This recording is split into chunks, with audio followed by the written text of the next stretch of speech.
Maybe he shouldn't have stopped that morning. Maybe he should have hurried Rosie along, rushed to drop her at daycare, and made it to the garage before the clock stole another hour's pay.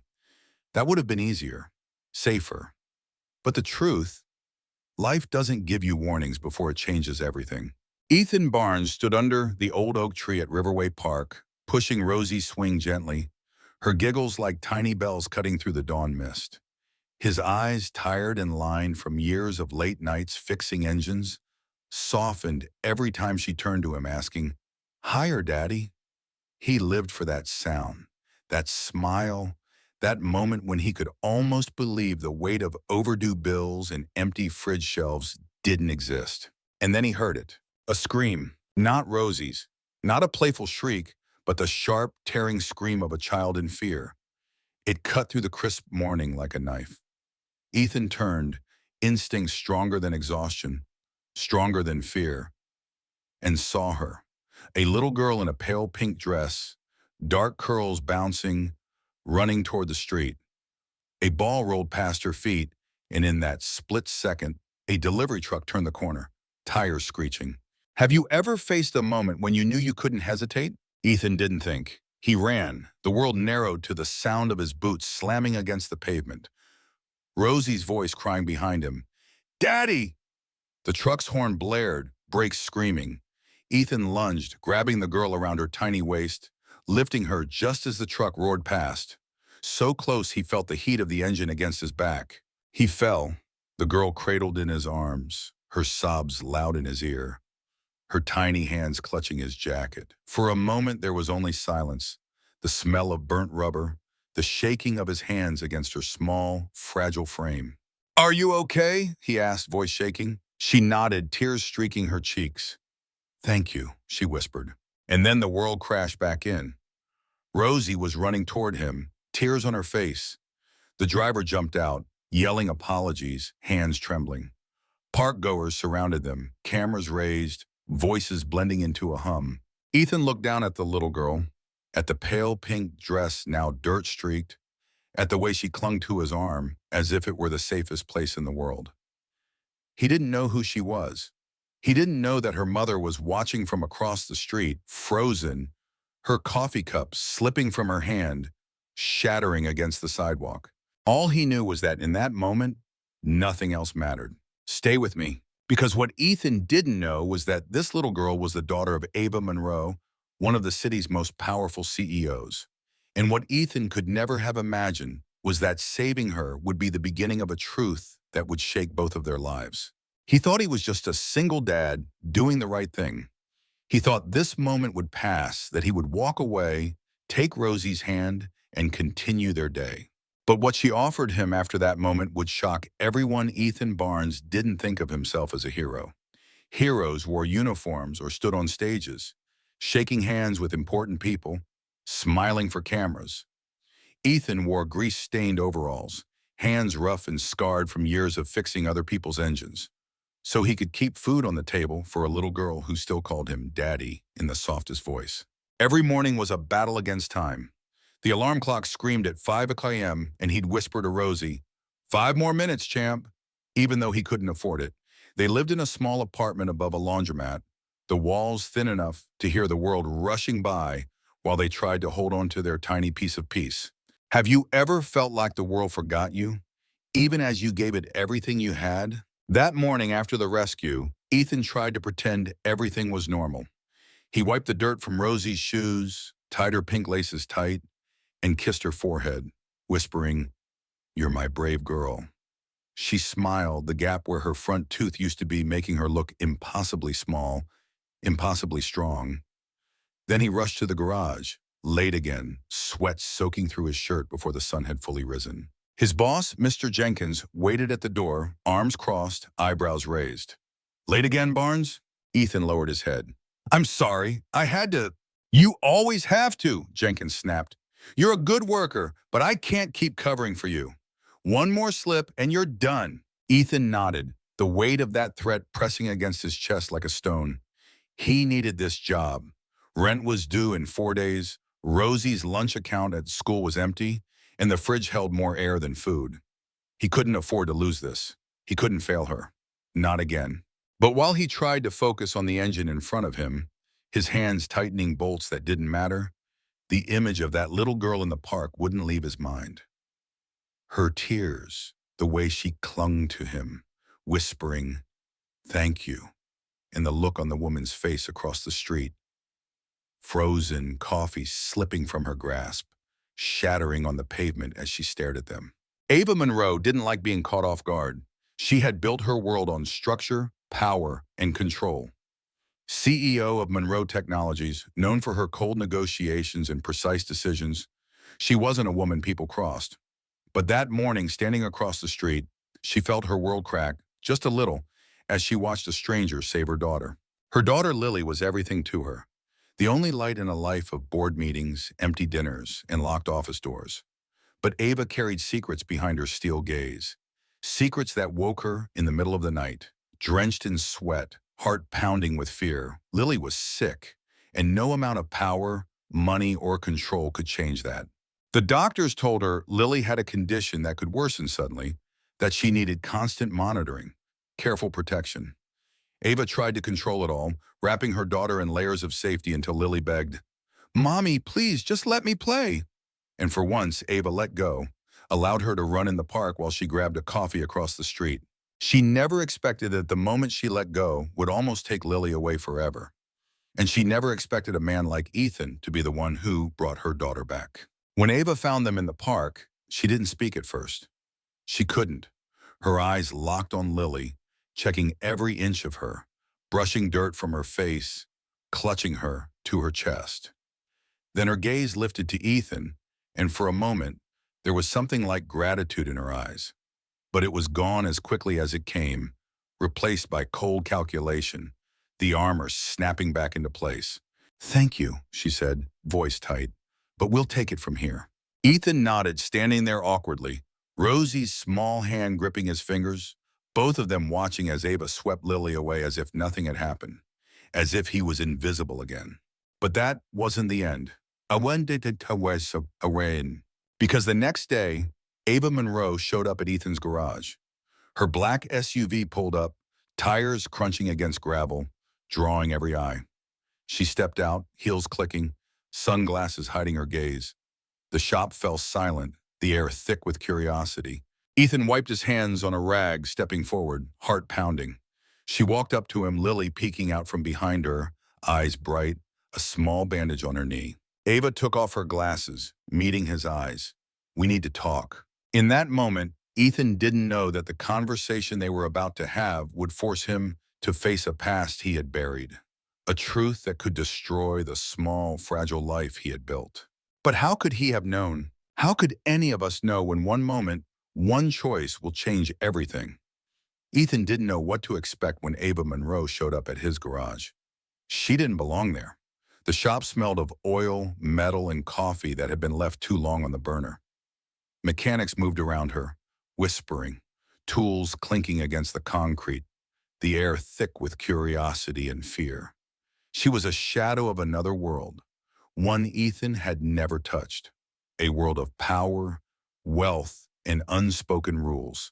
Lily peeked from behind her mother, her small hand clutching the edge of Ava's blazer, eyes bright with recognition when they found Ethan. She gave him a shy wave, a small smile that was gone almost as quickly as it came. Ava removed her sunglasses, tucking them into her bag with a deliberate calm that only made Ethan's pulse quicken. She stared at him, eyes sharp but uncertain, as if she was searching for something she didn't want to find. "Mr. Barnes," she began, her voice clear, controlled, the kind that could silence boardrooms. "We need to talk." Ethan wiped his hands on a rag, glancing at Rosie, who sat in the corner with her coloring book, humming softly to herself, unaware that the world was shifting around them. "About what?" he asked, keeping his voice steady, even as questions swirled in his mind. Ava hesitated, the slightest crack in her perfect posture. "About what happened in the park." Ethan shrugged. "I did what anyone would do." "No," she said, her eyes locking onto his. "You didn't." For a moment, neither of them spoke. The sounds of the garage faded into the background, replaced by the soft hum of Lily's breathing, the scratching of Rosie's crayon, the unspoken tension that settled between them like dust. Ava reached into her bag and pulled out a white envelope, extending it toward him. Ethan didn't take it. "What's that?" he asked, suspicion rising in his chest like bile. "Compensation," she replied, her jaw tightening, "for what you did, for the inconvenience." Ethan let out a humorless laugh, shaking his head. "You think I want your money?" "It's not about what you want," she snapped, her voice sharp enough to cut. "It's about what's appropriate." "I didn't save your daughter for a reward," Ethan said, his voice low, steady, but his hands were shaking, the rag twisting in his grip. Ava's eyes softened for a fraction of a second, but her walls went back up almost immediately. "Just take it." "I won't," he replied. The silence between them was heavy, filled with everything neither of them could say. Lily tugged at her mother's sleeve, looking up at her with wide eyes. "Mommy, can I say thank you?" she asked softly. Ava hesitated, then nodded stiffly. Lily stepped forward, holding out a small pink bracelet made of plastic beads. She placed it in Ethan's calloused hand, her eyes bright. "I made this," she whispered, "for you. Thank you for saving me." Ethan felt something crack inside him as he looked at the bracelet, the tiny beads spelling out the word hope. He swallowed hard, forcing back the sudden sting in his eyes. "Thank you, Lily," he whispered back, closing his hand around the bracelet. For a moment, Ava's eyes glistened, but she blinked it away, turning on her heel, taking Lily's hand.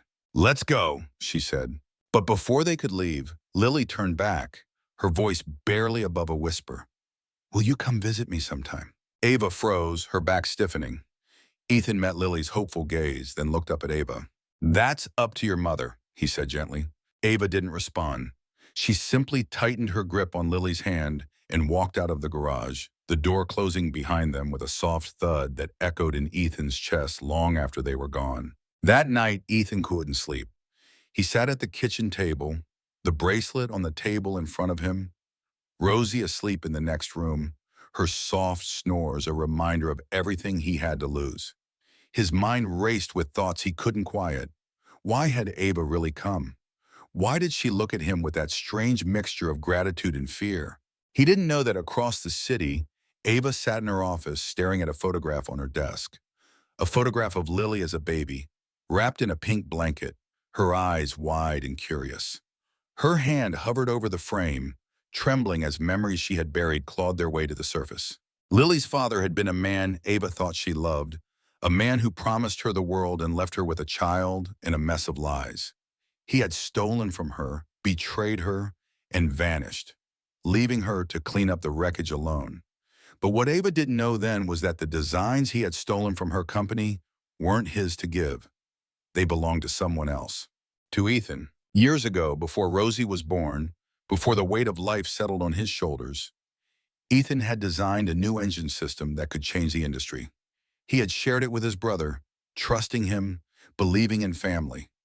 But his brother, desperate for money and blinded by greed, had sold the designs to Ava's ex, who used them to climb higher while Ethan was left with nothing but debts and dreams that never came true. Ethan had buried that part of his life, choosing to focus on Rosie, on survival, on the small victories of each day. He never knew where his designs ended up. He never wanted to know. Until now.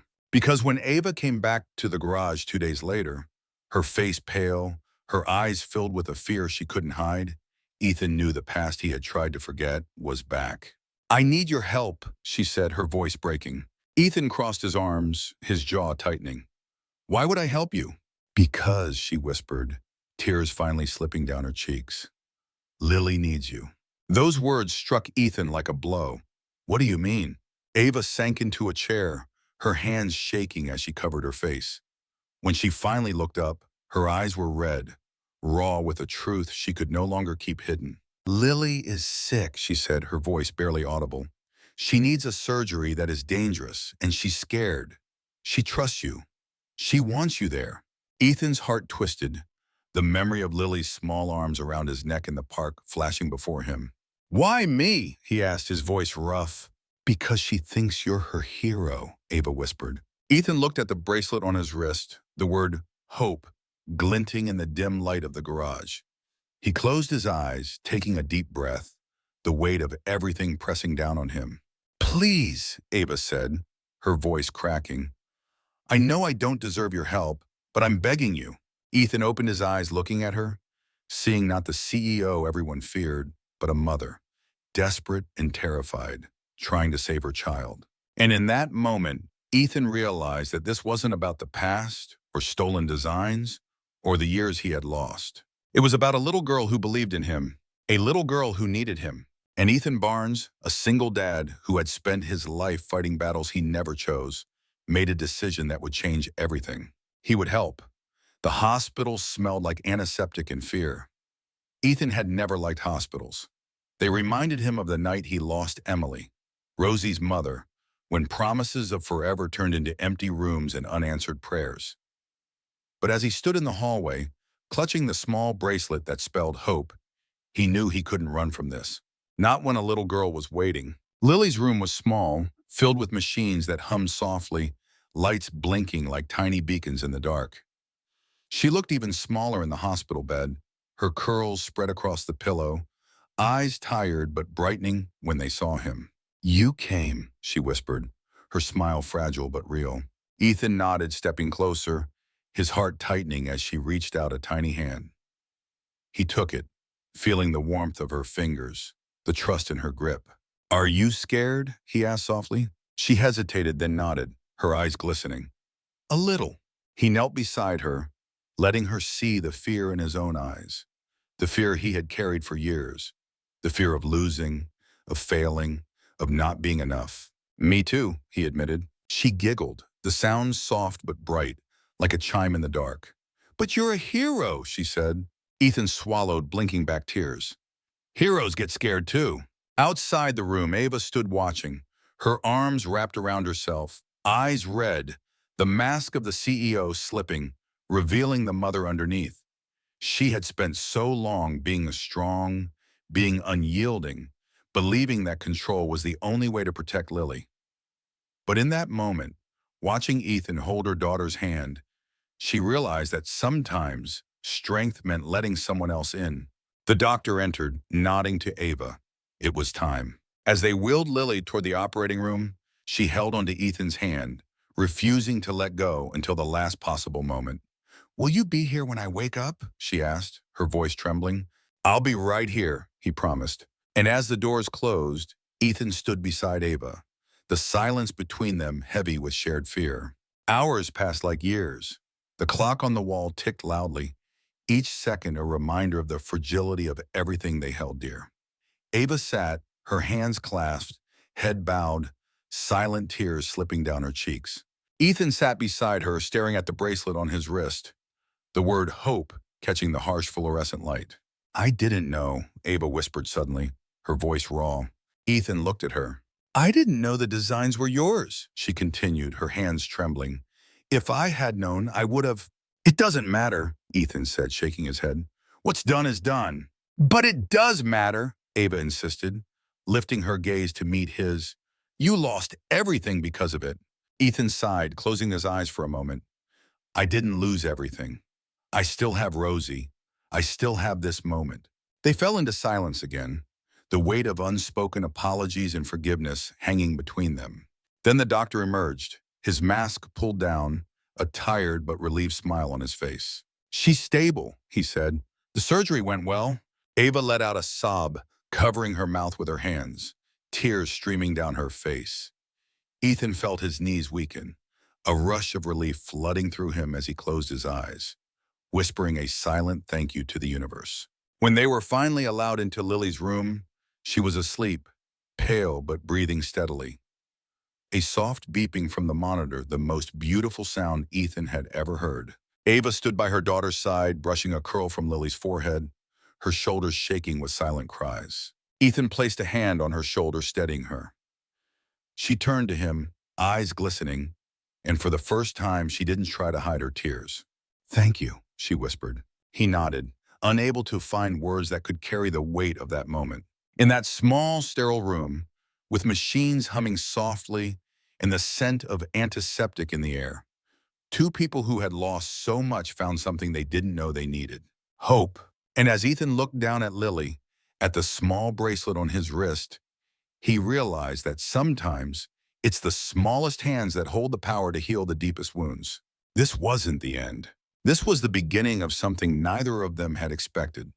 The park looked different now. It was the same old swings creaking in the breeze, the same worn benches, the same sunlight streaming through the leaves. But for Ethan, it felt like the world had shifted, just enough for hope to slip in.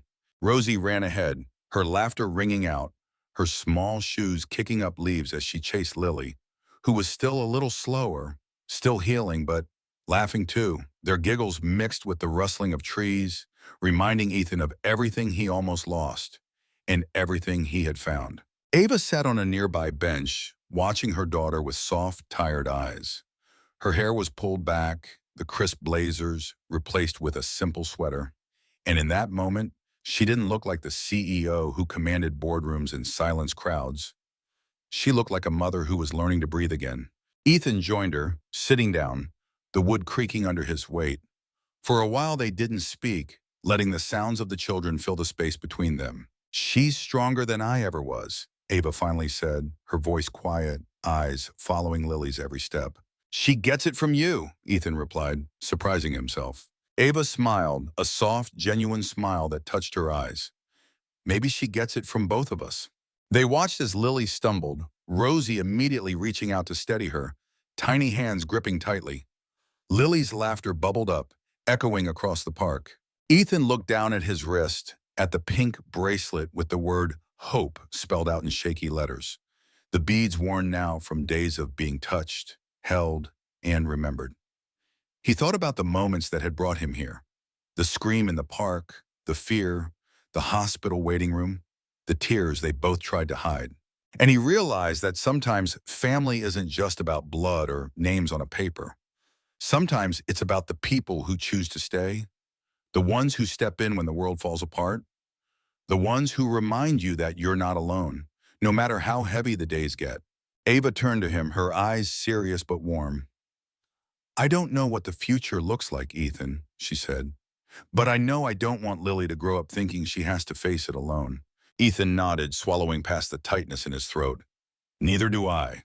They sat together watching the girls play, the autumn wind carrying their laughter across the park, painting the moment with colors of hope and second chances. Because this wasn't about a single act of heroism anymore. It was about healing, about forgiveness, about building something new from the pieces of what was lost. And as Rosie and Lily ran toward them, cheeks flushed, eyes bright, Ethan felt a quiet promise settling into his heart. They would be okay. Because in a world that often feels heavy, small acts of courage can change everything. And maybe, just maybe, the story of a single dad, a scared CEO, and a little girl with a pink bracelet was never about endings. It was about beginnings.